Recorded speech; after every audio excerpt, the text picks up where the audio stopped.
Hello, everybody. This is Chief Vaughn with First Operations Group in Langley Air Force Base, Virginia. Wanted to talk to you today a little bit about difference in good writing and great writing. I talked to some people the other day who said that a couple things I said really helped them see it differently, maybe clearer, and helped with their writing. So I thought I'd share a couple of these things.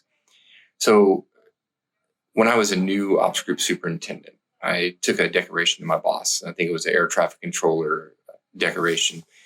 And he looked at it and he called me in the room afterwards. And he's like, Chief, why are we putting this person up for deck? I'm like, oh, sir, well, is this many sorties and second biggest airfield and all this kind of stuff? He's like, yep, got it. Everybody does that in that tower. I was like, well, okay, well, if you look here, they did X amount of in-flight emergencies. They responded to those. He said, okay.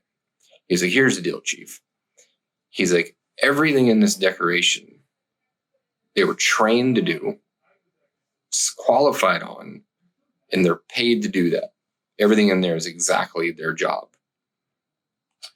And it made me look at decorations and all writing, whether it's bullets or upcoming narratives, maybe look at it with a different lens. And that lens is, would I be fired if I didn't do it? So think about this. When we normally write, a line in our APR, we talk about how many jobs accomplished, people oversaw, money that we budgeted, widgets produced, whatever it is. It really doesn't mean anything without context. So the context is going to be, did it beat a standard? Did it exceed an average? Is it better than a peer? Is it better than last year, last quarter? Was it bigger, better, faster, smarter? Those are the things that really make something stand out from doing your job, which is good, but we're paid for. That's what we're trained for and paid for, to something bigger than that. That's stands out a lot more. Something we wouldn't necessarily be fired for. So if you don't beat last year's average on widget production, you probably won't be fired. But if you do beat it and you can show that, then that's probably showing that you're doing better than some of your peers. So within the job, something you might have heard from, if you've seen the promotion board brief, is they give us the whole airman concept. And one of the things I really like on there is talking about, do we show expertise within our specialty? Well, how do you show that? There's a lot of different ways. In general, I'd say if you're making something better, you're probably showing expertise because you know the job well enough to be able to make it better. Inspection reports, you get a superior performer on IG. That's probably showing that you know the job well. So there's a lot of different ways to show expertise.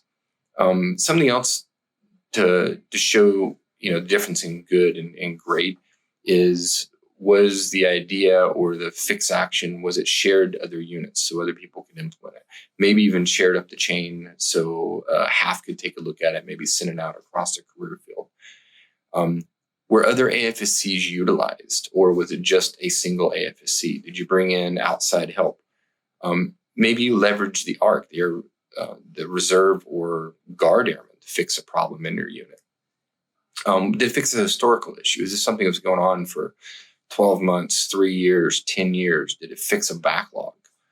And then kind of another thing along the job lines is I love to see when somebody is filling in above their rank and position. And again, so it kind of goes, the lens that I'm talking about is, would you have gotten fired if you didn't do it? So if a tech sergeant comes to me and says, hey, one of these days I'd love to fill in for the first sergeant. It's great. So talk to the first sergeant. And then it's a weekend, the first sergeant needs to be gone. And he goes to that tech sergeant and says, like, hey, can you take the phone this weekend to fill in? And the individual's like, no, really, I can't. Family and I have plans, hit me up next time. That's fine. They didn't do it. They're not going to be fired because they didn't do it. But if they did it, then it would have showed something different and better than potentially their peers are doing, which is good. So moving on kind of from the job, let's open the aperture a little bit and let's look at something that grows different leadership muscles. So leading large-scale projects. Now, whether that's a wing annual awards or you're selected to be a project officer of a big project within your unit leading an exercise, a flag exercise or something like that. Leading those large projects are good for growing those different muscles. Leading and mentoring airmen across base. So again, in my promotion board brief, I talk about that if you don't know who your career assistance advisor on your base is, especially as a senior NCO, maybe as an NCO, you probably should do that. They have a wealth of knowledge and opportunities available to lead and grow our airmen across the base with professional development. But there's other areas too. There's master resiliency trainer. You can become a SARC. There's a lot of things you can do outside of your immediate unit that show that you're caring for the airmen kind of all around you. And think about what problems are around you. What issues are you seeing, and how could you fix it? And I'll give you an example from there was a mass sergeant that I worked with at a previous base, and he noticed there was a lot of airmen failing their PT tests, specifically from the run. So he put together an organization called WHIP, which stands for We Have Your Pace. And if somebody was coming up on a PT test and they were either trying to hit a new run goal or they were afraid about failing, you would get paired up with somebody who could help you hit that run time, and they would train with you, and they would actually go out on the day of your test and run the test with you, and everybody else would show up and clap and cheer you on. And it was a huge success, and all he did was notice a problem and figured out a solution for it. So, the lens that I look through now is, would you be fired if you didn't do it? So that's one way to look at it. Another lens to look at a bullet is the bullet or the writing, is what you're describing something that is visionary, as in you're solving a problem that hasn't even come up yet, but it's on the horizon. General Lorenz used to talk about know your boss's problems. What are they thinking about? If you can solve your boss's problems, it makes your boss's job a lot easier, which is normally a good thing. So is it visionary or is it reactionary? Are you reacting to something that already happened? So those are two different ways that I like to look at writing, at bullets, or even decorations. Is would they have gotten fired if they didn't do it? Which will tell you, was it straight up their job that they were trained for and paid to do? Or is it beyond that?